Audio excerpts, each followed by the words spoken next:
বদনামনি কাদো ঘাটনি জমি আবাদ করনি, তুমি কিসের মূল আর কিছু মন্ত্রী?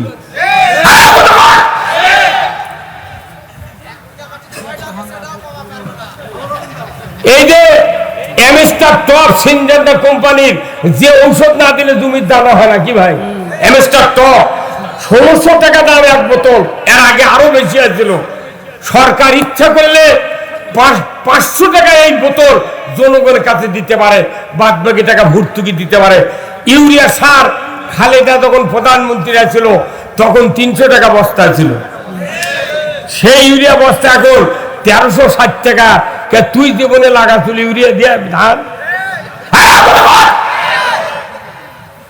থানার উপজেলার যেগুলো কিছু অফিসার আছে এরা ওই তালিকা করে 2.5 কেজি 3 কেজি করে ইউরিয়া দিয়ে সরকারক জানায় প্রচুর সার দিচ্ছি।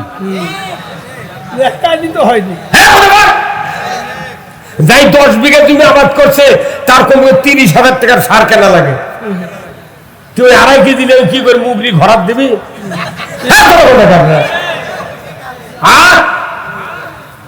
এই জন্যে খালি নামাজ রোজার বক্তৃতা দিয়ে পৃথিবীতে শান্তি আসবে না। আগে কৃষকের দেখতে হবে কারা কৃষি কাজ করে, এরাই হলো জাতির শ্রেষ্ঠ সন্তান। আমরা যখন কৃষি কাজ করে ধান পান লাগে ইরি লাগে, এই যে বৈশাখ মাসের প্রথমে যখন ধান কেবল গিয়ে কলা পাকা হচ্ছে দানা ডাবিচ্ছে, তখন ঢাকার টেলিভিশনের থেকে বলিচ্ছে এসো হে বৈশাখ। বৈশাখী শাড়ি হলদা পার সাদা শিলালা বৈশাখ উদযাপনের জন্য মাইকিং হচ্ছে, টেলিভিশনে হচ্ছে। আমরা কোটি কোটি টাকা খরচ করে বাংলাদেশের কৃষকেরা ধান আবাদ করি, আর ওরা কয়দিন সেরেক করে ঢাকার টেলিভিশনের থেকে বলিচ্ছে এসো হে বৈশাখ। মানে আমাকে আবার যাতে বৈশাখ ডাক দিলে বৈশাখ তো ঘুম পারে না। কথা কর ওই শান্তাহারের কানির থেকে কালো মেঘ করে তখন যাবার চাই, আল্লাহ কয়েকে তুই যাতন হলু গে, কোথাও আমাকে ডাক দিল গে, তাহলে আমার যানবাহন দাও। বৈশাখের যানবাহন আছে, যানবাহন হলো বাতাস। বাতাস যখন দিছে তখন বলছেন আমি খালি হাতে যেতে পারবো না, তখন বলছে কি নিবে? আত্মীয়র বাড়ি গেলে মিষ্টি লাগে, চমচম লাগে, তা আমাকে না সাদা কাঁচা মিষ্টি দাও। কথা কর ওই ঝড়ের মধ্যে আবার শিল দিল, পাথর পড়ে আমাকে ধান পান নষ্ট হয়ে গেল, ঝরিয়ে পড়ে গেল। আর ওরা ঢাকার থেকে করছে এসো হে বৈশাখ।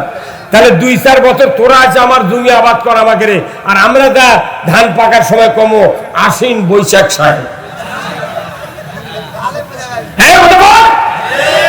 তোমাকে কোটি কোটি টাকা দেয় নেতা বানা ঢাকার পেটে দেওয়া আছে দুর্নীতি করার জন্য। আল্লাহ রসুলের সাহাবী হযরত উমর ফারুক ফকিন্নির বিটিও ওর সাথে বিয়ে বসবে না।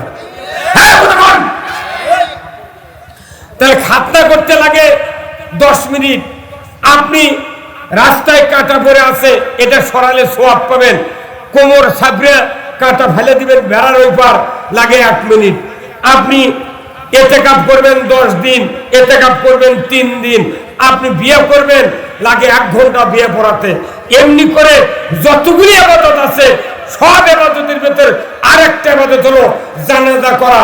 যদি নিজের সন্তান জানাজা করে সময় লাগে 12 মিনিট, আর অন্যের বেটা জানাজা করলে সময় লাগে 7 মিনিট। অন্যের বেটা যতই আলিম হোক পড়ার জানাজা করতে ওর চোখে 1 ফোঁটা পানি মারায় না। কি ভাই ওই খালি কয় অন্যের বেটা অন্যের বাপ, আল্লাহু আকবার, যা হয় হয় না। কি নিজের বেটা যদি জানাজা করে লাগবে কমপক্ষে 12 মিনিট। তাহলে এইগুলো হচ্ছে ইবাদত। আপনি তাহাজ্জুদ পড়লেন, নামাজ পড়লেন, সব ইবাদত করলেন, কিন্তু আপনার ঘরে বাড়ির বারান্দা আছে পালসার হুন্ডা, আঙ্গিনা আছে সাইকেল, গোয়ালে আছে গরু, পুকুরে আছে মাছ, রাত্রে ঘুম পাড়ছেন, আপনার হুন্ডা চুরি হয়, গরু চুরি হয়, পুকুরে মাছ চুরি হয় কি হয় না? তাহলে এইগুলি এমন একটা ইবাদত আছে যে ইবাদত আপনার এইগুলি পাহারা দেবে। সেই ইবাদত হলো ইসলামী জীবন ব্যবস্থা যদি বাংলাদেশে কায়েম হয়, আপনার চুরি হবে না, দুনিয়ার কোনো অশান্তি জমিনে ঘটতে পারবে না। করে বলছে কিনা হয় ইসলাম বিজয়ের কথা বলা যায় না। কথা বল, বলা যায় না। মোতাল্লি দান কি মারে ইমাম কি কো মোরে মোতাল্লির বাপের জন্য। কথা কর কি রসুলের আদলে যদি মসজিদ তৈরি না হয়, রসুলের আদলে যদি আমাদের জীবন করানো না হয়, কিয়ামতের দিন জান্নাতে যাওয়া অসম্ভব হয়ে যাবে। কথা ঠিক কিনা? আমরা কি রসুলের আদর্শ মানতে পারি? মানবেন তো? আলহামদুলিল্লাহ। আমরা এমন এক সময় মাহফিলে বসেছি যে সময়ে বাংলাদেশে নির্বাচিত সরকার নাই। কথা ঠিক কিনা? বাংলাদেশে এখন আন্দোলনের সরকার আছে। কিসের সরকার? ছাত্র সমাজ আন্দোলন করে যে সরকার কায়েম করেছে, সেই সরকারের নাম কি? প্রধান উপদেষ্টার নাম কি? ডক্টর ইউনূস। বাংলাদেশের মরা মানুষও তার নাম জানে। সারা পৃথিবীতে এত বড় পরিচিত লোক সেই ব্যক্তি আমাদের বাংলাদেশের প্রধান উপদেষ্টা। আলহামদুলিল্লাহ। আমি বলতে চাই যে আমার দেশে প্রায় শতকরা 87 জন ইমানদার। আলহামদুলিল্লাহ। শতকরা কত জন? 87 জন ইমানদার। বলুন তো, এই ইমানদারের দেশে নামাজি বেশি না বেনামাজি বেশি? কতক্ষণ? এই যে 54 বছর ধরে বক্তৃতা হলো, 5,12,000 মসজিদের ইমামতি চললো, 90,000 মাদ্রাসার ইমামতি চললো, 20,000 পীরের তরিকা চললো, 1 লক্ষ বক্তার বক্তৃতা চললো, 2 কোটি 4 লাখ তবলিগের লোক চললো, 1 লাখ বক্তার 15 কোটি শ্রোতা চললো। তারপরে হাজি আছে 25,11,974 জন। এত মসজিদের ইমাম মুয়াজ্জিন, 8,20,000 মাদ্রাসার শিক্ষক শিক্ষিকা। তারপরে আপনারা কাগজ কলমে যোগ করা নাই, কিচ্ছু নাই, হঠাৎ করে কইলেন বেনামাজি বেশি। তার মানে বেনামাজি বেশি। আপনার বাড়ির থেকে চিন্তা করছেন যে আমাদের বাড়ির 10 জন মানুষ, তার 2 জন নামাজ পড়ে আর 8 জনই পড়ে না। হ্যাঁ, বলো লেখা। তাহলে আপনার বাড়ির হিসাব দিয়ে বাংলাদেশের রেজাল্ট কি? কথা ঠিক কিনা? তাহলে এইভাবে যারা আমরা মুরব্বী হয়ে যাচ্ছি, অনেকের বাড়িতে 12 থেকে 22 বছর পর্যন্ত যুবক আছে, ছেলে মেয়ে আছে। তারা কি সবাই 5 ওয়াক্ত নামাজ পড়ে? এখন পড়ে না। তাহলে এই সন্তানরা যখন বেনামাজি, তখন পিতা মাতারা লস খাচ্ছি। আমরা লসে আছি। এই লসের থেকে লাভ করা দরকার আছে না নাই? তাহলে এই লাভের বক্তৃতা কোরআনে আছে না নাই? তাহলে এই লাভের বক্তৃতা আমি করব। আপনি কি শুনতে রাজি আছেন? তাহলে শোনেন আমার ভাইরা, বাংলাদেশের সমস্যা হলো কালেমা পড়বি, অর্থ বুঝবি, কিন্তু কাজ করবে না। বাংলাদেশে নামাজির তুলনায় বেনামাজি অনেক বেশি।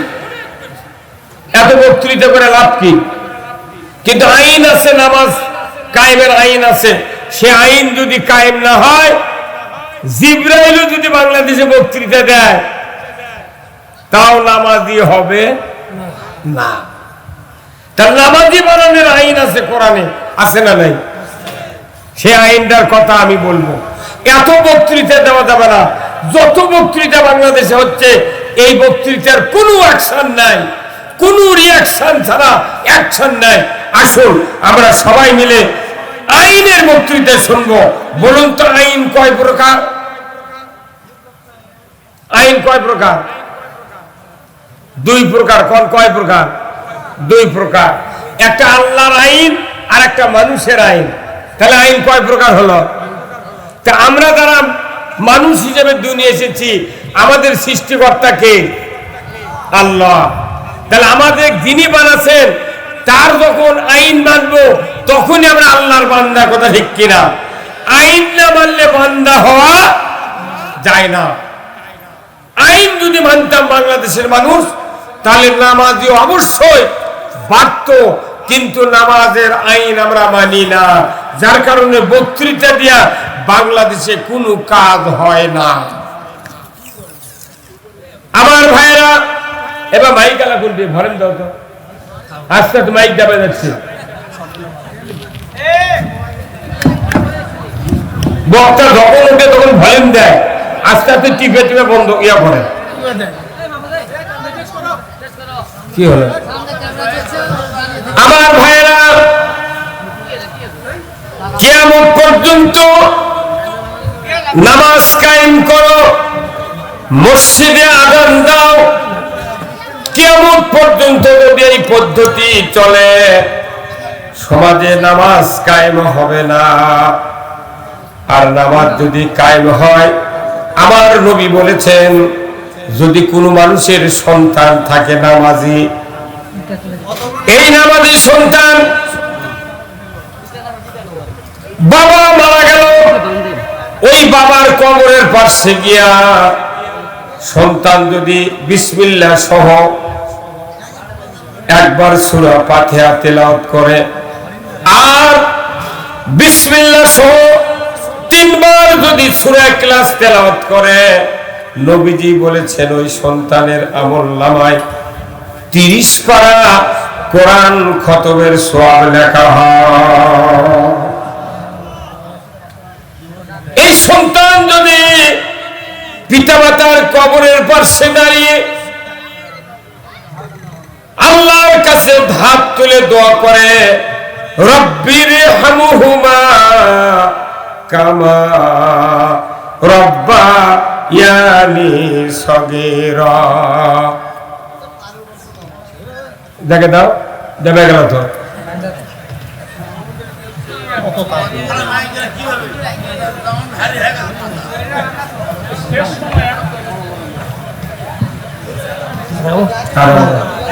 হ্যাঁ বাস।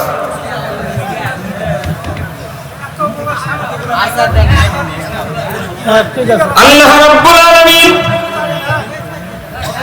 তার নবীকে দিয়ে আমাদেরকে শোনায় দিচ্ছেন, দুনিয়ার কোন নামাজি সন্তান তার মা বাবার কবরের পাশে গিয়ে যদি একবার সূরা ফাতিহা 3 বার সূরা ইখলাস তেলাওয়াত করে আল্লাহর দরবারে দোয়া করে, আমার নবী বলেছেন ওই সন্তানের দোয়ার বরকতে পিতামাতার কবরের আযাব 40 দিনের জন্য আল্লাহ তাআলা মাফ করে দেয়।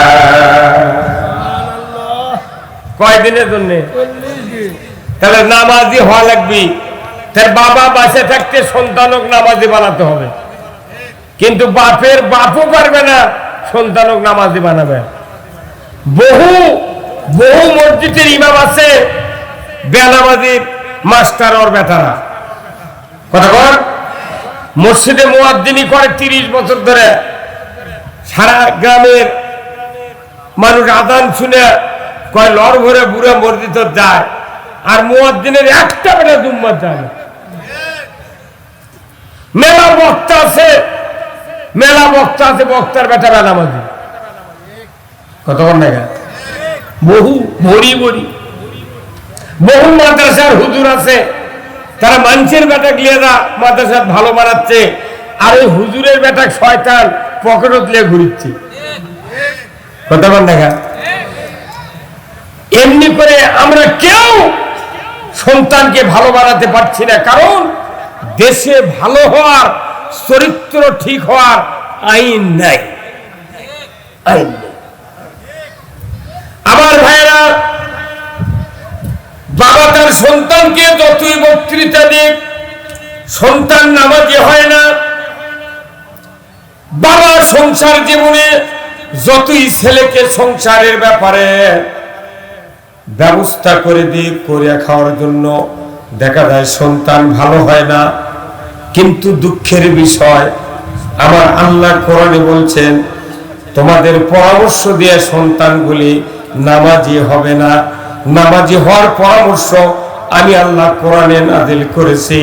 ওই পরামর্শ যদি পৃথিবীর জমিনে কায়েম করতে পারো, আমার আল্লাহ বলেছেন সমাজে নামাজ কায়েম হতে বাধ্য।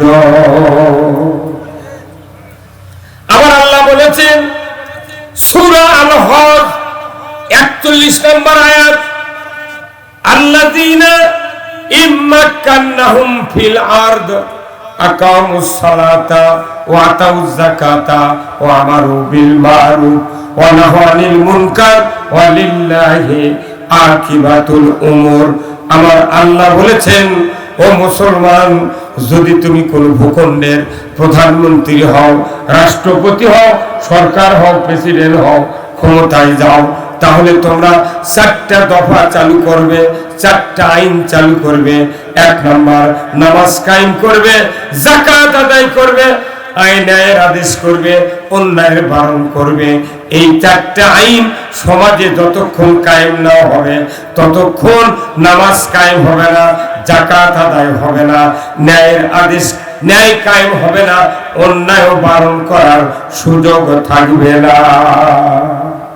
কার কথা? আল্লাহর কথা। আমি নামাজের বক্তৃতা দিই, কিন্তু নামাজ যে আইন লাগবে সরকারের, এই আইনের কথা হুজুর রাখবার পারে না। আইনের কথা কলি কয়, তাহলে ওরা রাজনীতি হলো। কত কয় পারে এবারে মাই গেল কুন্ডি গেল, হ্যাঁ দেন ভলেন দেন, কি ভলিবি নাই তো।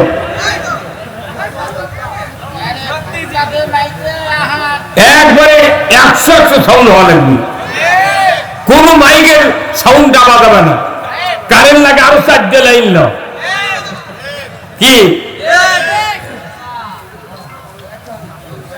আমি যে কথা বললাম, সন্তানগুলিকে, সকল ইমানদারকে নামাজি বানানোর জন্য দায়িত্ব আল্লাহ দিয়েছেন। ওয়ালিল্লাহি আকিবাতুল উমুর। সরকারকে আমি দায়িত্ব দিলাম, আমার পক্ষ থেকে সবচেয়ে বড় ধরনের একটা আদেশ আল্লাহ দিয়েছেন, সরকারগুলিকে, যত সরকার বাংলাদেশে 54 বছর হলে কায়েম হয়েছে, একটা সরকার নামাজ কায়েম করে নাই। এই হুজুর মাথা ঝোকান কে?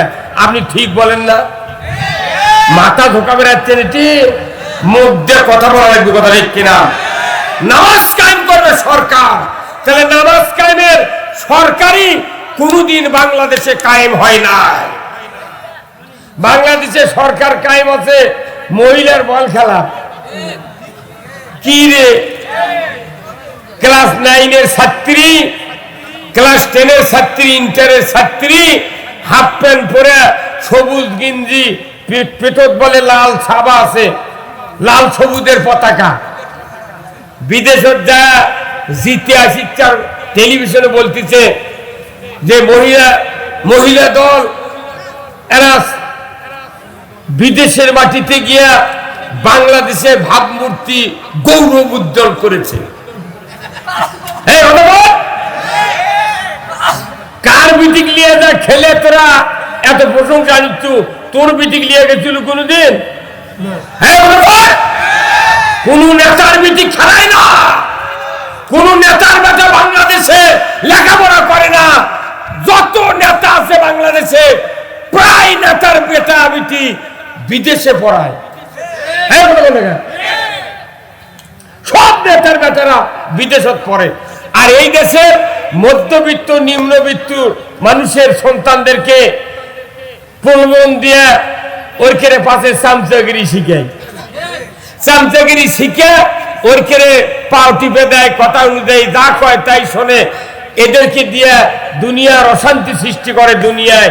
আর ওই নেতা যখন মরবি, মরার আগে বেটাক বিদেশের থেকে নিয়ে আসে, উই যে এমপি মরবি, ওই এমপির পদে আবার দাঁড়িয়ে দিয়ে উই মরে যায়। বাপ যা করিছে বেটারও তাই করে, কথা ঠিক কিনা? আর আমাকে করছে হুজুর কো কি হলো, কথা কর। আর এই সুযোগ বাংলাদেশে দেওয়া হবে না। তোমার বেটা বিদেশত পড়ে, আর আমাকে বেটা বেটি এটি পড়ে, চাকরি তো আমাকে দেয় না, ওর কে বেটা বেটি চাকরি দেয়। আর যত মুক্তিযোদ্ধা ছিল ওর কে খালি যদি পানি খিলাইতে কোন মুক্তিযোদ্ধা, তার বেটাকে চাকরি দিচ্ছে। মুখ ধরা কথা বল। আল্লাহ তাআলা কোরআনে বলছেন, সরকার ছাড়া নামাজ কায়েম করতে কেউ পারবে না। কার কথা? চিৎকার করেন, কার কথা? তাহলে নামাজ কায়েম বাংলাদেশে হোক, এটা কি আপনারা চান? কারা কারা চান? দুহাত তুলে আল্লাহকে দেখান।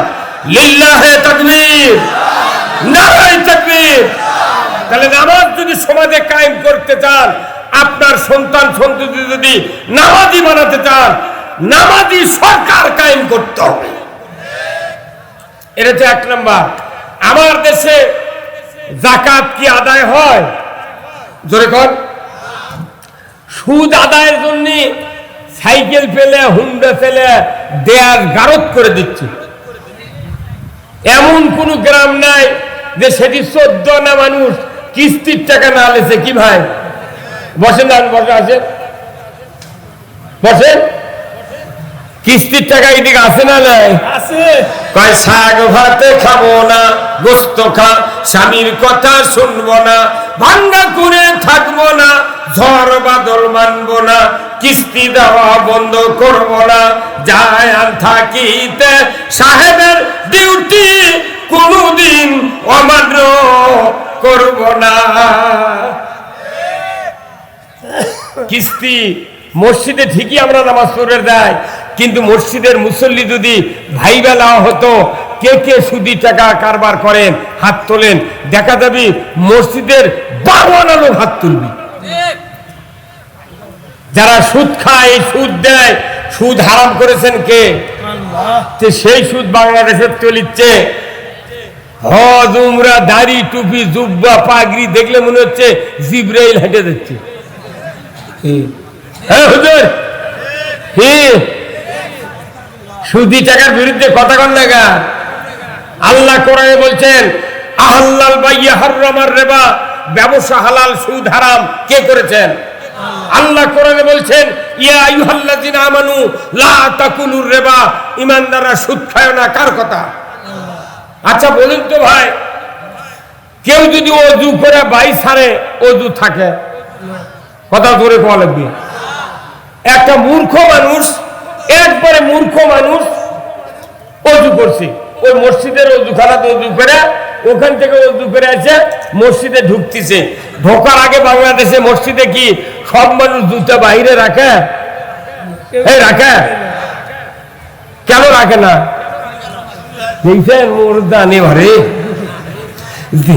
যে দেশে লক্ষ লক্ষ হাজার হাজার প্রশাসনিক কর্মকর্তা আছে, হাজার হাজার নেতা আছে, অফিসার আছে, সব আছে, 54 বছর ধরে মসজিদে জুতা চুরি বন্ধ হয়নি। যাই জুতা চুরি বন্ধ করে পারেনি, ই কি সুদ হারাম করবে? বাংলাদেশের মুসল্লিরা মসজিদে যখন ঢোকে জুতা নিয়ে, ওই মসজিদের মধ্যে মুসল্লি ঢোকার আগে জুতা ঢুকে, জুতাতে এইভাবে ধরে না। যদি কাদো থাকে জুতার তলার, তাহলে জামাত ভরবি। সেই জন্য মুসল্লি করে কি এইভাবে জুতা ধরে। তার মানে কি মুসল্লি ঢোকেইনি, আগে জুতা ঢোকে। বাংলাদেশের জুতা কি কি দামি জিনিস, কি কথা বল না? তাহলে এই জুতা আবার রাখিতে সামনে, সামনে জুতা রাখছে, রাখার পরে এই জুতা সামনে রাখিছে। অনেক মুসল্লি আছে তারা চোখ মুজে নামাজ পড়ে, পড়ে কি পড়ে না? এখন চোখ মুজে সেজদাত গেছে, আবার ওই সেজদাত থেকে উঠে আবার ওই চোখ মেলে দেখে জুতা আছে নাকি। বাংলাদেশে একটা মুসল্লি নামাজও পড়া লাগবে, জুতাও পাহারা দেওয়া লাগবে। হ্যাঁ কতক্ষণ না কাঁপবে। এই বাংলাদেশের সংসদে মসজিদে জুতা চুরি হয় কোনদিন আলোচনা করেনি। কতক্ষণ টাকা আপনারা সংসদে কোনদিন আলোচনা করছে জুতা চুরি, হুন্ডা চুরি, গরু চুরির কথা কথা? ওটিতে ওরা ওরা খালি মারামারি আর হুড়াহুড়ি, অন্য কোনো কাম নেই। আপনার নাম কি? এই যে আপনি আপনি তো দেরি করছেন। আমি ঠিক সময় আসছি, আমাকে দেরি করে আনছে না। মানে এগুলো অতিথির পরিচয় না, মানে বা কর্নেল, কর্নেল মানুষ, সেই কর্নেল অলির সাতকার কথা। আপনি আল্লাহর ঘরে ঢোকার মানুষ। মার হাবা, মার হাবা, আলহামদুলিল্লাহ। আল্লাহ তাআলা ওনার হায়াত দারাজ করুক, বলুন আমিন। তাহলে আমি কি বলছিলাম?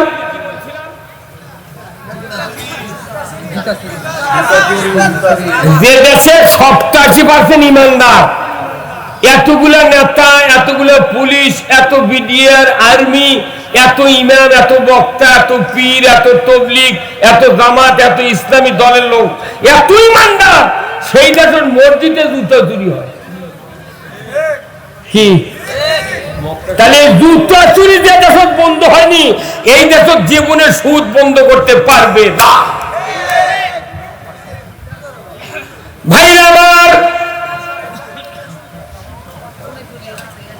দেশে যে সুদ চলছে, আপনাদের বিবেকের কাছে আমার প্রশ্ন, একজন অশিক্ষিত লোক, মূর্খ মানুষ, মসজিদের অজুখানার থেকে অজু করে এসে মসজিদের তার জুতার নিরাপত্তা দেওয়ার জন্য কোমর ছাপড়িয়ে পায়ের কাছ থেকে জুতাটা হাতে নিয়েছে। নেওয়ার সময় পেছনের রাস্তা দিয়া বাতাস বেরিয়ে গেছে। এই অশিক্ষিত লোক জীবনে কি ওই অবস্থায় মসজিদে ঢুকবে না, আবার উজু করতে যাবে? ওই আবার উজু করতে যাবি না? শুনবি ভাই আমার বাতাস বাড়াতে উজু করা লাগবে, শুনবি? ওই মূর্খ লোক জানে যে কাম হচ্ছে শব্দ হয়নি, গন্ধ বাড়ায়নি, অতএব আমি যে কাম করছি অজু নাই। উনি আবার ঘুরে গেছে অজু জায়গা, যা যে লোকের কাছ থেকে উঠে আসছে ওই লোক বলছে ভাই তুমি না এক্ষুনি অজু করে গেলে, তোমার আবার ঘুরে আসার কারণ হচ্ছে সমস্যা। তাহলে একটা মূর্খ মানুষও জানে যে অজু করার পর বাই ছাড়লে অজু নষ্ট হয়ে যায়, থাকে না। তাহলে রোজা করে কেউ যদি দুপুর বেলা এক প্লেট ভাত খায়, আর রোজা থাকবে?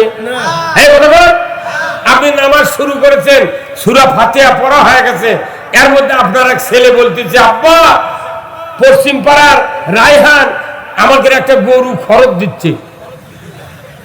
তখন যদি আপনি নামাজের ভেতর থেকে কন বাবা রায়হানকে একটু দাঁড়াবের কর, আমি নামাজ পড়ে বাড়াচ্ছি, এই নামাজ থাকবে?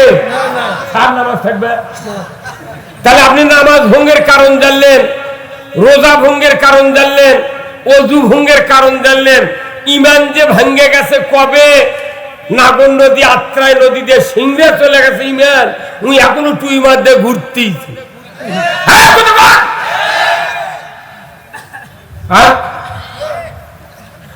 অজু চলে গেলে আপনি আবার অজু করেন, রোজা ঠিক মতো আদায়ের জন্য আপনি দুপুরে ভাত খান না, আপনি নামাজের ভেতর কথা বললে নামাজ থাকবে না, এটা বিশ্বাস করেন। কিন্তু সুদের অর্থ, সুদ লেওয়া দেওয়া করলে যে ইমান থাকে না, এটা বাংলাদেশের সরকারগুলি যদি না বুঝে, জনগণ বুঝতে পারবে না। কি ভাই কথা বল? 5 মিনিট লাগবে সুদ বন্ধ হতে, কিন্তু এরা যদি নেতা করে কর কবি না সুদের অর্থনীতি না চালালে দেশ চলবে না। দেশ চলবে না, এতগুলি টাকা মারে খা, কোনটি গেছে তোরা? কোনটি গেল? বাংলাদেশ বলে গরিব, 73 টাকা পালু কোনটি? কথা বল। বাংলাদেশে যদি প্রতি বছর 1000 কোটি টাকা যদি আদায় করা হয় যাকাত সরকারের মাধ্যমে, তাহলে 1 লক্ষ গরিব মানুষ 1 লক্ষ করে টাকা দেওয়া যাবে। 20 বছর যাকাত আদায় করলে বাংলাদেশে ভিক্ষা করার মতো লোক থাকবে না। অথচ টাকা মারা খাওয়ার জন্য খালি করছে গরিব মানুষ, দেশ চলে কি দিয়ে? কথা বল। দেশ চলে না কেন? কোটি কোটি টাকা মানুষের বাড়ির থেকে সরকারের তহবিলে যায়, কিন্তু সুস্থ বন্টন নাই, হিসাব নাই। শাসন ক্ষমতায় না থাকার কারণে আজকে দেশে অন্যায়গুলি হওয়ার কারণে মানুষের ভাগ্যের পরিবর্তন হয় না।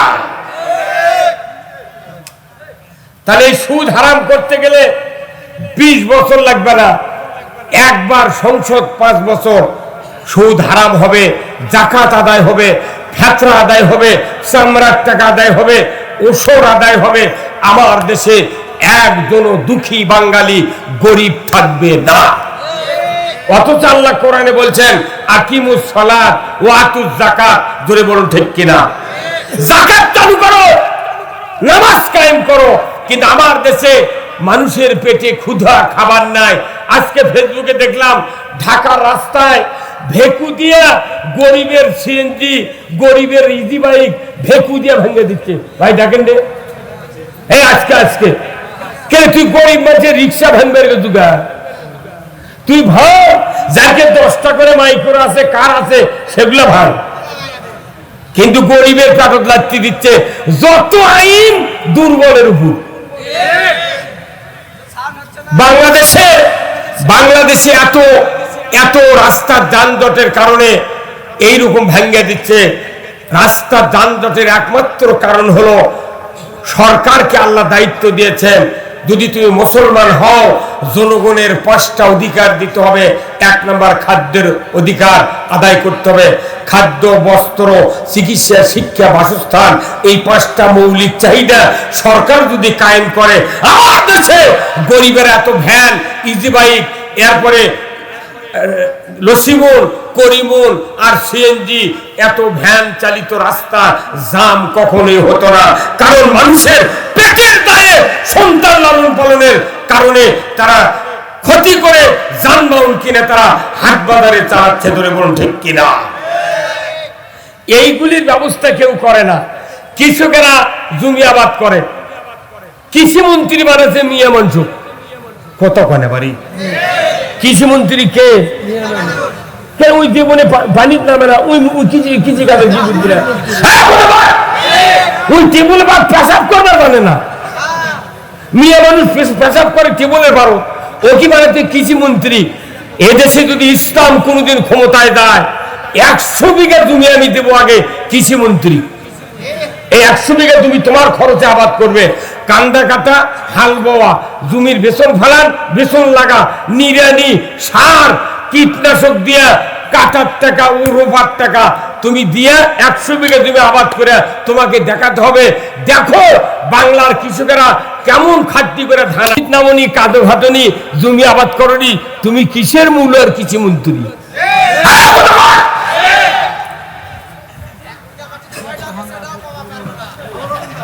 এই যে এমএসটা টপ সিনজেন্টা কোম্পানির যে ঔষধ না দিলে জমির দানা হয় না কি ভাই? এমএসটা টপ 1600 টাকা দাম 1 বোতল। এর আগে আরো বেশি আছিল। সরকার ইচ্ছা করলে 500 টাকা এই বোতল জনগণের কাছে দিতে পারে, বাদ বাকি টাকা ভর্তুকি দিতে পারে। ইউরিয়া সার খালেদা যখন প্রধানমন্ত্রী ছিল তখন 300 টাকা বস্তা ছিল। সেই ইউরিয়া বস্তা এখন 1360 টাকা। তুই জীবনে লাগাছিল ইউরিয়া দিয়ে ধান? থানার উপজেলার দিকে কিছু অফিসার আছে, এরা ওই তালিকা করে 2.5 কেজি 3 কেজি করে ইউরিয়া দিয়ে সরকারক জানায় প্রচুর সার দিচ্ছি। যাই 10 বিঘা জমি আবাদ করছে তার কমে 30,000 টাকার সার কেনা লাগে। তুই 2.5 কেজি দিলে কি করে মুগরি ঘরাত দিবি?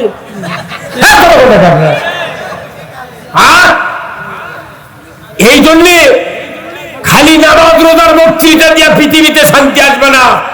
আগে কৃষকের দেখতে হবে কারা কৃষি কাজ করে, এরাই হলো জাতির শ্রেষ্ঠ সন্তান।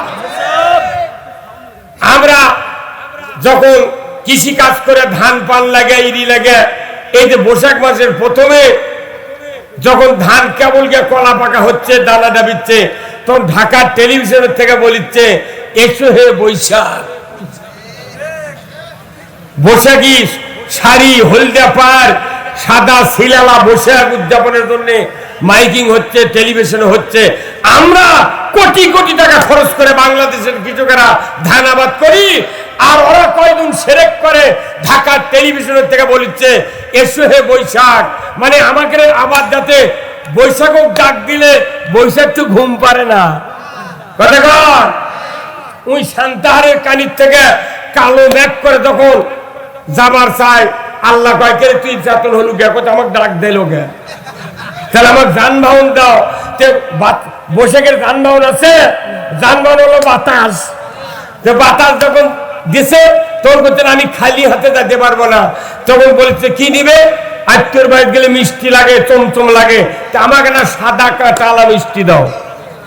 কথা কর, ওই ঝড়ের মধ্যে আবার শিল দিল, পাথর পড়ে আমাকে ধান পান নষ্ট হয়ে গেল, ঝরিয়ে পড়ে গেল, আর ওরা ঢাকার থেকে করছে এসো হে বৈশাখ। তাহলে 2-4 বছর তোরা আছে আমার জমি আবাদ করা আমাকে রে, আর আমরা যা ধান পাকার সময় কমো আশ্বিন বৈশাখ সাহেব। তোমাকে কোটি কোটি টাকা দেয় নেতা বানা ঢাকার পেটে দেওয়া আছে দুর্নীতি করার জন্য। আল্লাহ রসুলের সাহাবী হযরত উমর ফারুক রাদিয়াল্লাহু তাআলা আনহু, উনি ছিলেন অর্ধেকটা পৃথিবীর বাদশাহ। এই পুরস্কার নেওয়ার জন্য আবু জাহেলের পরামর্শ ভিত্তিতে উমর তরবারি উঁচিয়ে বলল, উমর তোমার জবান যদি ঠিক থাকে আমি নিমিষের ভিতরে মুহাম্মাদের মাথা কেটে তোমার হাতে দিয়ে দেব। নাউযুবিল্লাহ। আবু জাহেল বলল, উমর রে, তুমি যদি কার মাথাটা কাটতে পারো আমি তোমাকে পুরস্কার দেব। আমি জবান দিয়ে বলছি, তুমি মাথাটা এনে আমার হাতে দিয়ে দাও। উমর তরবারি নিয়ে তীক্ষ্ণ রোদের কিরণের ভেতর দিয়া মরুভূমি প্রান্তর দিয়ে চলে যাচ্ছে। যাইতে যাইতে সাফা মারোয়া পার হয়ে আল্লাহর রাসূল তার বাসভবনের সামনে সাহাবাদেরকে নিয়ে বসে আছেন। এমন সময় ওমর ইবনুল খাত্তাব বাড়ি থেকে বের হয়ে মাঝপথে গিয়ে যখন উলঙ্গ তরবারি ধার চিকমিক করছে, ঊর্ধ্বশ্বাসে রাসূলের বাড়ির দিকে চলে যাচ্ছে, এমন সময় নঈম নামের একজন ব্যক্তি উমরকে ডাক দিয়ে বলে, উমর, এত ঊর্ধ্বশ্বাসে ক্ষিপ্ত অবস্থায় তুমি এত তড়িঘড়ি করে কোথায় যাও? বলে, আমি যাচ্ছি মুহাম্মাদের মাথাকে কাটার জন্য। নঈম বলে, উমর রে, খবরদার, মাথা তো তুমি কাটতে পারবে না, বরঞ্চ তোমার মাথাটাই বিক্রি হয়ে যাবে রাসূলের পদতলে। আল্লাহু আকবার। উমর রাগে টকবক করে বলল, নঈম, রাস্তা ছেড়ে দাও, আমাকে যেতে দাও। আমি মক্কার মাথা পেরিয়ে চলে যাব, সাফা মারোয়া পাহাড়ের চিপা দিয়ে চলে যাব মুহাম্মাদের বাসায়। আমি কিচ্ছু দেখবো না, তরবারি দিয়ে তার মাথা কাটবো, তুমি রাস্তা ছেড়ে দাও। নঈম বললেন, উমর, খবরদার, খবরদার, মাথা পরে কাটো, আগে আমার খবরটা শোনো। বলে, কি খবর? বলে, ওই যে তোমার ভগ্নিপতি আর ফাতেমা তোমার বোন, তার বাড়ির কাছ থেকে আমি এক্ষুনি আসলাম। আমি দেখলাম তারা ওই মুহাম্মাদের উপর ঈমান এনেছে, কালিমা পড়েছে, আল্লাহর উপর বিশ্বাস স্থাপন করেছে। তুমি নিজের ঘর সামলাও, মুহাম্মাদের মাথা পরে তুমি কাটতে যাও। জোরে বলেন আল্লাহু আকবার। ওমর রাগ করে রাস্তা বাইপাস ধরে তার ভগ্নিপতির বাড়ির দিকে যাওয়া শুরু করলো।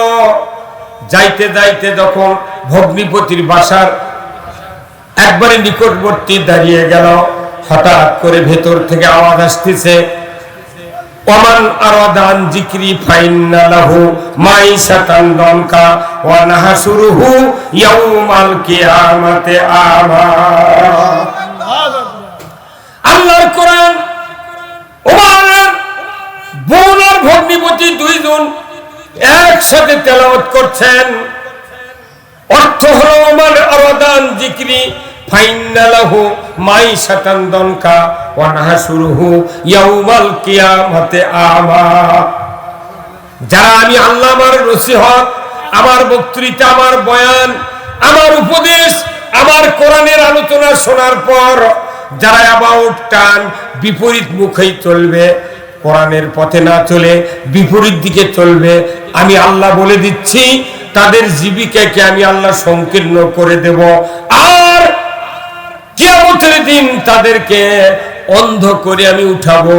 এই কথা আরবের লোক, মক্কার লোক উমর আরবির অর্থ বুঝতে পেরে এত রাগান্বিত হয়ে গেল, উনি তড়িঘড়ি করে বাড়ির ভেতরে প্রবেশ করে তরবারির উল্টা পিঠ দিয়া বোন আর ভগ্নিপতিকে মারপিট শুরু করে দিল। মারতে মারতে মারতে বোন বলে, ভাইজান কিসের জন্য মারো? বলে, বোন রে, আমার বিনে পারমিশনে তুমি কেন কালেমা পড়লে, মুহাম্মাদের কালেমা পড়লে, কেন আল্লাহর উপর ঈমান আনলে? বোন বলে, ভাইজান তুমি তো আমার ভাই, তোমার পারমিশন কেন নিতে হবে? আমাকে আল্লাহ সৃষ্টি করেছেন, আল্লাহর আমি আনুগত্য করব, আল্লাহর উপর ঈমান আনবো, এতে তোমার উপর কোনো পরামর্শ নেওয়ার দায়িত্ব আমার নাই। আজকে সমাজের অনেক নেতা আছে, যদি তাকে দলের লোক যদি ইসলামের কথা বলে তারা চাপ দেয়, এই তো কে কথা ইসলামের কথা খবর, হ্যাঁ কথা বল না, ওই চাপের ভয়ে এখনো মানুষ ইসলামের কথা বলতে পারছে না, ভয় আছে। খালি একটা ভোটটা দিয়ে তারপরে মানুষ বুঝে দিবি, ভোটের অধিতে আর কি বুঝতে পারবি, খালি ফাটিয়ে দিবি এইবার। হ্যাঁ আমার ভাইয়েরা, ওমর রাগে ক্ষিপ্ত হয়ে এত জ্বালা শুরু হয়ে গেল, এত মারপিট শুরু করতে লাগলো, বোন অস্থির হয়ে যাচ্ছে, ভাইজান মেরো না, ভাইজান মেরো না। হঠাৎ করে তরবারির আঘাত তার ভগ্নিপতির মাথায় লেগে গেল, ফিনকি দিয়ে রক্ত বেরিয়ে যাচ্ছে। এমন সময় ফাতেমা বোন ওমরকে জড়িয়ে ধরে বলল, ভাইজান তুমি আমাকে মেরে মেরে শহীদ করে দাও, খবরদার আমার স্বামীকে তুমি মেরো না, তোমার কি দয়া হয় না? এই যে মাথা ফেটে ফিনকি দিয়ে রক্ত বেরিয়ে যাচ্ছে, তোমার কি দয়া হয় না? উমর তখনই ভগ্নিপতির রক্তর দিকে নজর করার সাথে সাথে এমন একটা মায়া আল্লাহ তাআলা সৃষ্টি করে দিলেন, ওই রক্ত দেখা মাত্রই উমর দুর্বল হয়ে গেল। আল্লাহু আকবার। দুর্বল হওয়ার সাথে সাথে উমরের হাত থেকে তরবারি পড়ে গেল। উমর বলছে, বোন রে, ভুল করেছি রে বোন, আমি বুঝতে পারি নাই, তোমরা কি পড়ছিলে আমাকে দিয়ে দাও, সেই খণ্ডটি আমি তেলাওয়াত করব। বোন, আপন বোন বলছে, ভাইজান যদি তোমার হাতে খণ্ডটা দিই আমি অপরাধী হব, গুনাহগার হব, কারণ তুমি তো নাজাসাত, অপবিত্র, তুমি মুশরিক, তোমার হাতে খণ্ডটি দেওয়া যাবে না, তুমি গোসল করো, পবিত্র হও, তারপরে খণ্ডটি দেওয়া হবে। জোরে কন্যা মারহাবা। সেই ফুলেরই রৌশানীতে আরশ করছে রৌশান, সেই ফুলেরই রং লেগে আজ ত্রিভুবন জালা, সাহারাতে ফুটল রে ফুল, রঙিন গোলে লা লা, সাহারাতে ফুটল রে ফুল। জোরে কন্যা মারহাবা। চিনের রসিক ভুবর বুলবুল, সেই ফুলের ঠিকানা নাই, কেউ বলে হযরত মুহাম্মদ, কেউ বা কামলে ওয়ালা, সাহারাতে ফুটল রে ফুল। জোরে কন্যা মারহাবা। কি ফুল মক্কাতে রাসূল ফুটালেন, সেই ফুল যার নাকে গন্ধ লাগে সেই আল্লাহর রাসূলের দেওয়া হয়ে যায়। যখন আল্লাহু আকবার। আজকে এখানে আমার মহব্বতে আপনারা আসেন নাই, আব্দুল খালেক শরীয়তপুরীর মহব্বতে আসেন নাই, এখানে মহব্বতে এসেছেন কোরআনের। জোরে বলুন ঠিক কিনা? এই কোরআনের মহব্বতে যারা এসেছেন, আল্লাহ আপনাদের তামাম জীবনের গুনাহ মাফ করে দেবে। জোরে বলুন আল্লাহু আকবার। আজকের এই রানীনগর, খট্টেশ্বর, এই নওগাঁ জেলার ভেতরে, বগুড়া জেলার ভেতরে এত বড় গ্রাম কোথাও নাই যে গ্রামে এক গ্রামই 2 ওয়ার্ড। কয়টা ওয়ার্ড? 2টা। তাহলে বিশাল গ্রাম, অথচ এই গ্রামে একটা রাস্তা করেছে, তাই গাড়ি আলো না। হ্যাঁ কথা কোন না আপনারা কথা। হ্যাঁ, এই গ্রাম কি আজ হচ্ছে না আরো মেলা দিন আগে হচ্ছে? এক রাস্তা করেছে হেরিমুখ, তাই 6 ফিট ওষা, না চলে গাড়ি, না চলে ঘোড়া। এদিকে দামি মেয়ের বিয়ে হয়, ওর হাতে দাঁড়িয়ে স্কুলের ওটি গাড়ি চড়া লাগে। কথা কনে বাড়ি, কথা কনে। আর এই যে উন্নতির জোয়ার উঠলো, উন্নয়নের জোয়ার, মনে হচ্ছে দেশ গোটা সোনার পাত দিয়ে লেপে দিবি। আর এটি গাড়ি আলো না, গাড়ি 1 কিলো দূরে রাখা লাগলো। এটা আমাদের দুঃখ। যারা রাস্তা করে তাদের বিবেক থাকা দরকার যে কমপক্ষে 8 ফিট রাস্তা হলে এই এলাকার জনগণের উপকার হবে। একটা মিনি ট্রাক ইটালিয়া যাতে আসতে পারে, মোটা বালু ইটা ওই স্কুলের নামে আনে এই গরিব মানুষগুলো বাড়ি করবেন লাগলে ডবল ক্যারিং কস্ট লাগবে, মনে তোর বাপের টাকাতে ঘাটা করছে। আমি বলবো এই রানীনগরের যত নেতৃস্থানীয় লোকেরা আছেন, চেয়ারম্যান আছেন বা সাধারণ যারা উপজেলার সাথে যোগাযোগ করেন, অচিরেই এখন সরকার ঢালাই রাস্তা করতেছে, এটা তাড়াতাড়ি করে ধরে দিয়ে আমার মনে হয় কর্নেল সাহেব, আমাদের সভাপতি সাহেব, উনি যদি একটু উপজেলা ঘোরাঘুরি করেন, আমার মনে হয় 7 দিনের মধ্যে এই রাস্তা ঢালাই করার মতো যোগাযোগ করে ফেলবে। রাস্তা যদি না থাকে এখানে আসবেন উনি কিভাবে? আমি অনুরোধ করব এই রাস্তাটা তাড়াতাড়ি ইঞ্জিনের রক্ষা করে দেন। কি টাকা তো কারু দেওয়া লাগে না, খালি লেখে দিলি রাস্তা হয় রে, হিংসা করে তাই রাখে না। কি কথা বলতে ভাই? 4 ইট পারে কয় উমুক নেতার সৌজন্যে 4 হাত করে কাম করবো কে? এটি থেকে কতখানি রাস্তা। এই রায়হান নামে একটা বক্তা আপনাকে খট্টেশ্বর একটা কৃতি সন্তান মরহুম আফসার আলী সাহেবের ছেলে এই পুরো বাংলাদেশ ঘুরে বেড়ায়। আল্লাহর কি কুদরত দেখেছেন? এমনি গল্প করার লাগলে কথা একটা করতে করতে 5 মিনিট লাগে, আটকে যায়। আর যখন বক্তৃতা যায় মাইক ফাটে যায়। এটাই তো আল্লাহর কুদরত। কত শিক্ষিত লোক, কত জবান ভালো আলা লোক গুদো হয়ে যাচ্ছে, কথা কর পারে না। আর রায়হান পুরো বাংলাদেশ টেকনাফ থেকে তিতুলিয়া, সুন্দরবন থেকে পাথুরিয়া পর্যন্ত খালি ঝাঁকিয়া ফেলে দিচ্ছে। আমি এই গ্রামে অনেকদিন আগে আসছিলাম, ওই দিক ওই কালভার দিয়ে ঢুকছিলাম, ওই যে উপজেলার পূর্বে একটা কালভারের রাস্তা আছে না, তো ওই গ্রাম, এই গ্রামে কোন বিস্তার বিক্রি হচ্ছিল আগে খুব। এখন কি বিস্তার ব্যবসায়ীরা আছে?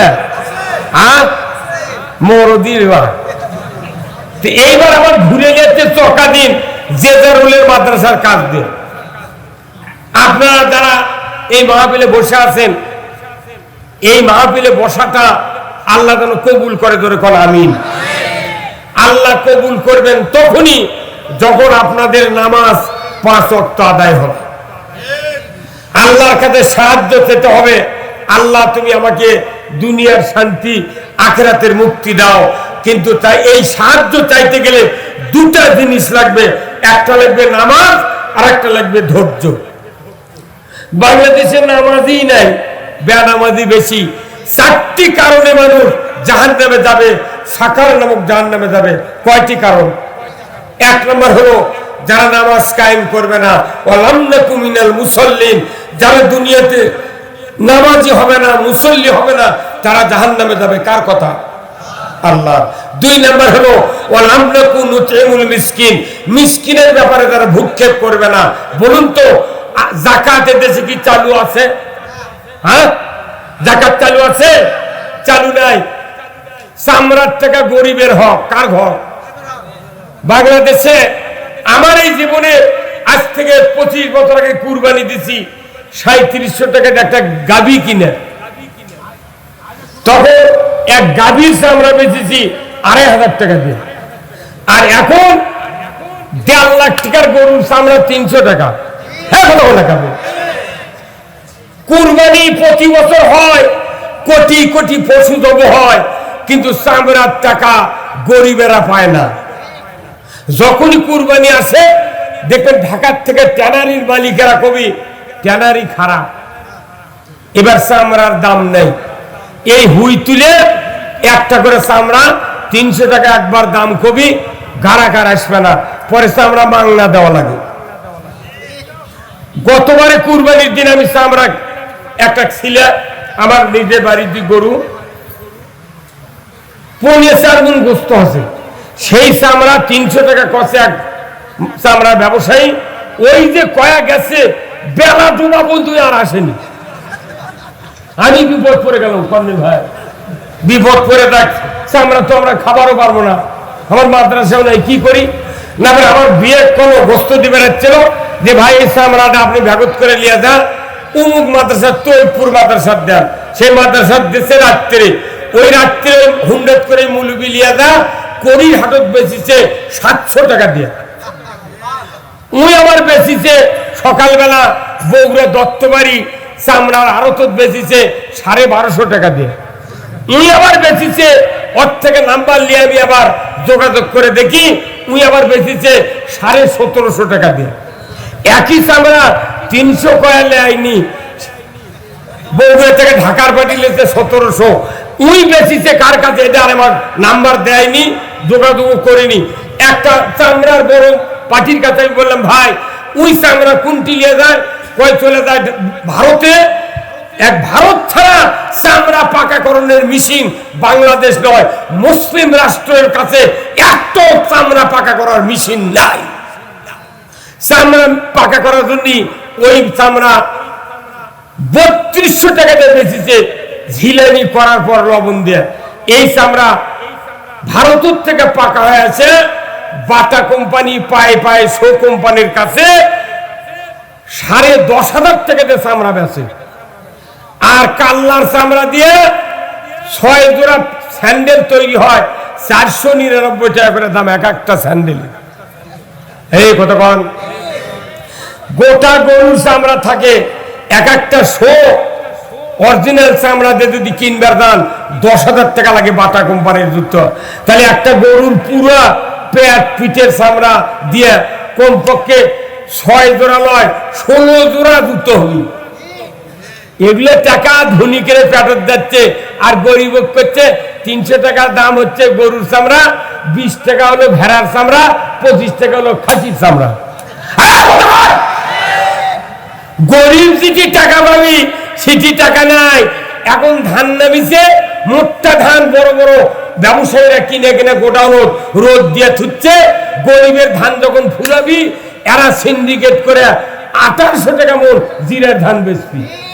হ্যাঁ কতক্ষণ ওর মাথা ঘুরে যাবি, এইবার সিন্ডিকেট ভঙ্গে দিবি। এবার কি কতক্ষণ টাকা কোল্ড স্টোরের আলু 100 টাকা কেজি বেচিছে, এইবার বেচিস বাবা আলু এখন লিখছে না 400।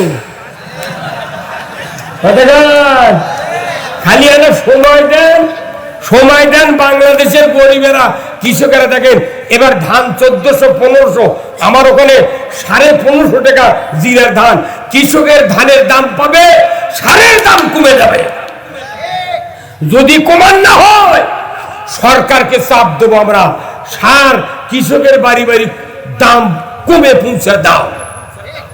খালি না মাদ্রাসার বক্তৃতা দিলে মানুষ ভালো হবে না। সার, কীটনাশক, জাকাত, চামড়া, ওষুধ এইগুলি দিয়া মানুষকে ঘরে ঘরে শান্তি দিতে হবে। আর চুরি বন্ধের জন্য হাত কাটার আইন কায়েম করতে হবে। এই বাংলাদেশে চুরি বন্ধ হোক, হাত কাটার আইন চালু হোক। কারা কারা চান দুহাত তুলে আল্লাহকে দেখা। চোরের হাত কাটার আইন এটি হাত তুললে কায়েম হবে। সংসদে 151 জন ইমানদার লোককে পাঠাতে হবে, তারা আইন পাস করবে চুরি বন্ধের হাত কাটার আইন। অসারিকু অসারিকাতু ফাক্তাওয়াইদেহুমা, চোর আর চুন্নি যদি ধরা পড়ে 5টা গ্যারান্টির পর হাত কেটে দাও। একটা চোরের হাত বাইতুল মুকাররমের উত্তর গেটে যদি কেটে দেওয়ার দৃশ্য ডিসেল লাইনে দেখানো হতো, গরু চুরি, হুন্ডা চুরি তো দূরের কথা, মসজিদে একজোড়া জুতা চুরি হতো না। এই কাম না করে থানার ওসি যখন দেশের চুরি হয় তখন এই চৌকিদার এই গ্রামত পেটে দিয়ে কয় আপনার বিট পাহারা দেন। তখন এই গ্রামে 10টা গ্রুপ করে 15 জন করে রাত 10টার থেকে 3:30টা পর্যন্ত বিট দিচ্ছে, জাগো জাগো। কোরআন হাদিসের কোথাও নাই এই জাগো হে যা হবো, কোথাও নাই। বরঞ্চ চোরের হাত কাটার আইন কায়েম হলে ছোট ছোট চোরেরা এর করে গেছে বড় চোর মানা করে দেয়, ভাই তোরা যখন চুরি করিস না, কারণ থানাত আমাকে নাম আছে, তোরা চুরি করলে আমাকে ধরবি। এই কতক্ষণ লেখা ওরাই মানা করবি, খবরদার চুরি করবো না। তা না করে সারাদিন বাজারের দোকানদারি করে, রাত্রে আবার ওর বিট পাহারা দেওয়া লাগে। এই কতক্ষণ লেখা 5 মিনিট লাগবে চুরি বন্ধ হয়। 4টা চোরের হাত যদি বাংলাদেশে কাটে 4 বছর চুরি হবে না। আর চুরির আইন কেন পাস করে না? যারা আইন পাস করবে হয়তো বড় চোর,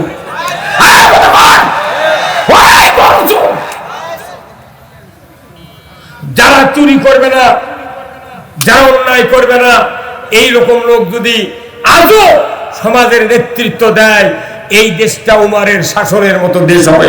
জোরে বলেন আল্লাহু আকবার। একটু জিকির করেন সুবহানাল্লাহ। এবারে মাহির মাহির গো চা কোন দিতেছে ভাই? আমার চা খোলা থেকে আছে,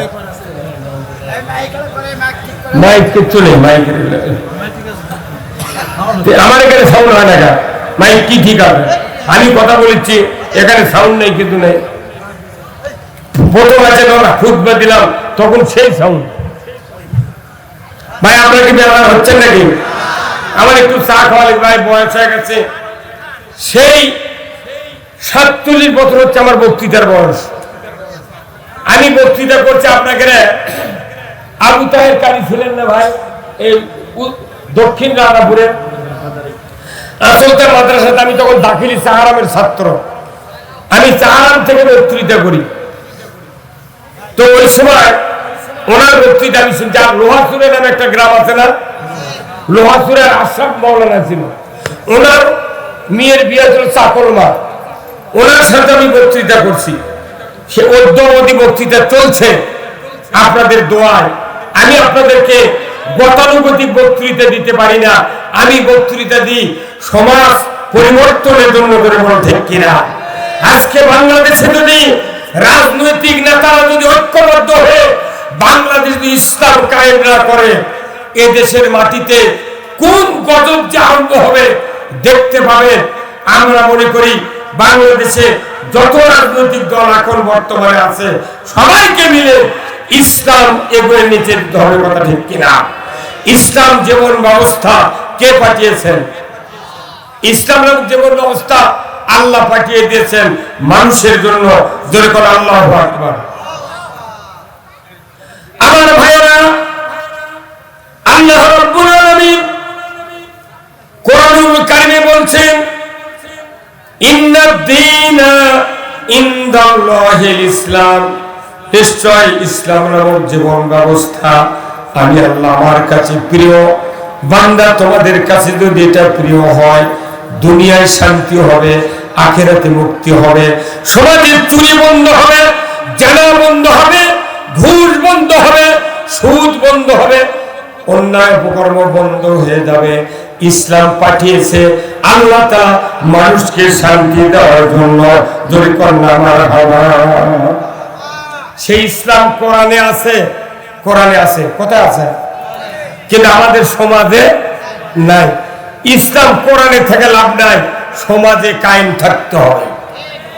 আমার ভাইয়েরা, আমি বলতে চাই, ইসলাম নামক জীবন ব্যবস্থা যে আল্লাহ ফরজ করেছেন কায়েম করা, ওই জীবন ব্যবস্থা যদি বাংলাদেশের আজকে 18 কোটি ইমানদার, যে দেশে শতকরা 87 জন মানুষ ইমানদার, মুসলমানের দাবিদার, ওই দেশে ব্রিটিশের কাফিরের আইন পাশ করা আছে। ধরে বলুন ঠিক কিনা? মুসলমানের দেশে ব্রিটিশের কাফিরের আইন চালু করা আছে। কিয়ামত পর্যন্ত যদি জিবরাইল বক্তৃতা দেয়, বাংলাদেশে শান্তি কায়েম হবে না। শান্তি কায়েম হবে। নারায়ে তাকবীর, নারায়ে তাকবীর। প্রধান বক্তার আগমন, খালেদ ভাইয়ের আগমন, শরীয়তপুরের আগমন, লিল্লাহে তাকবীর।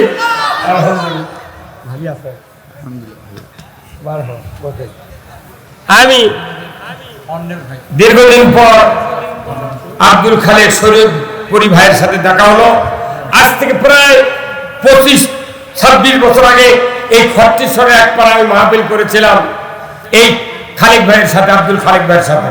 আজকে আবার দেখা হলো। তো যাই হোক, উনি আপনাদের সামনে এসেছেন, কথা বলবেন। আমি একটি কথা বলে আপনাদের কাছ থেকে বিদায় নেব। সেই কথাটা হলো যে আল্লাহ আমাদেরকে ইবাদতের জন্য সৃষ্টি করেছেন। কার কথা? আল্লাহ কোরআনে বলছেন, ওমা খলাকতুল জিন্না ওয়াল ইনসা ইল্লা লিয়াবুদুন। আল্লাহ মানুষ আর জিনকে সৃষ্টি করেছেন আল্লাহর গোলামি করার জন্য। জোরে কোন আল্লাহু আকবার। তাহলে গোলামি করতে হবে কার? আচ্ছা, নামাজ কায়েম করতে হবে, এটা গোলামি কার? আল্লাহর গোলামির কাজ না? আচ্ছা কোন তো নামাজ পড়তে দিনে কয় ঘন্টা লাগে? একটা মানুষ 5 ওয়াক্ত নামাজ মসজিদে পড়ে তাহলে কয় ঘন্টা লাগে? 1 ঘন্টা হলে যথেষ্ট। কত ঘন্টা? তাদের 1.5 ঘন্টা ছিল, তাহলে 24 ঘন্টায় দিন 1.5 ঘন্টা বাদ দিলে কত বাঁচে? 22.5 ঘন্টা বাঁচে। আচ্ছা বলেন তো, হজ করলে কয় দিন লাগে?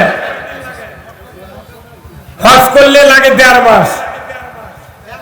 1.5 মাস। উমরা করতে লাগে 15 দিন।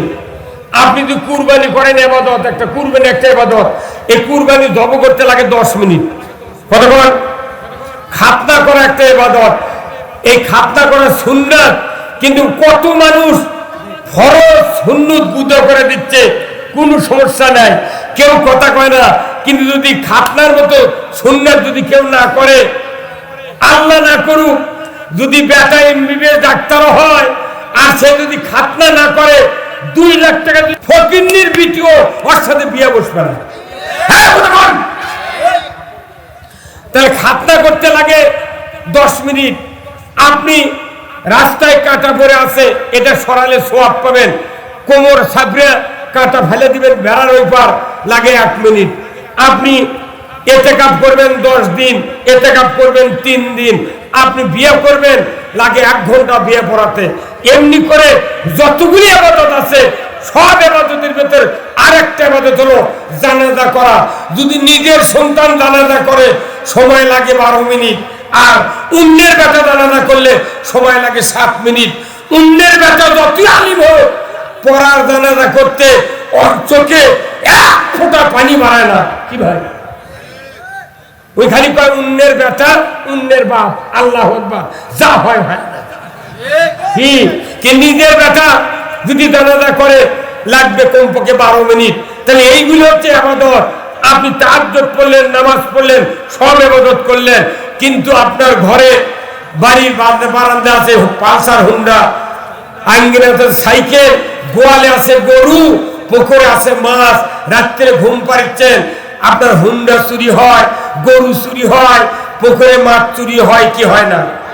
তাহলে এইগুলি এমন একটা ইবাদত আছে, যে ইবাদত আপনার এইগুলি পাহারা দেবে। সেই ইবাদত হলো ইসলামী জীবন ব্যবস্থা। যদি বাংলাদেশে কায়েম হয়, আপনার চুরি হবে না, দুনিয়ার কোনো অশান্তি জমিনে ঘটতে পারবে না। করে বল ঠিক কিনা? এই ইসলাম কোথায় আছে? কোরআনে। সেই ইসলাম বাংলাদেশে কায়েম হোক। আপনারা কি চান? কারা কারা চান? দুহাত তুলে আল্লাহকে দেখান।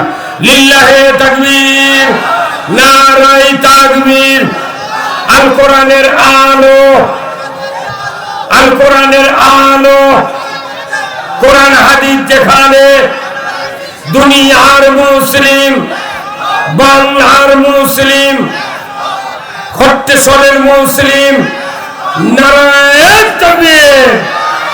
আলহামদুলিল্লাহ, আমি আপনাদের সামনে এতক্ষণ ধরে যে কথাগুলি বললাম, বলার ভেতরে ভুল ত্রুটি হয়ে থাকে, মেহেরবানি করে আমাকে ক্ষমা করবেন। আপনাদের সামনে সুনাম ধন্য আন্তর্জাতিক খ্যাতিসম্পন্ন বক্তা আমার ভাই আব্দুল খালেক শরীয়তপুরি, উনি এসেছেন। আমি ওনার জন্য দোয়া করি, ওনার কাছে আমিও দোয়া চাই। আল্লাহ তাআলা যেন রায়হান ভাইয়ের আমন্ত্রণে এই পশ্চিম পাড়া মসজিদের উন্নয়নের জন্য যে মাহফিলের আয়োজন করেছেন, সকলকে যেন আজকে এখান থেকে নিষ্পাপ করে মা বোনদের সহ বাড়িতে ফেরার তৌফিক দান করেন, বলে আল্লাহুম্মা আমিন। আমার জন্য আপনারা দোয়া করবেন। আপনাদের কাছ থেকে বিদায় নিচ্ছি। ওমা আলাইনা ইল্লাল বালাগ। আসসালামু আলাইকুম ওয়া রাহমাতুল্লাহি ওয়া বারাকাতুহু। নারে তাকবীর, নারে তাকবীর।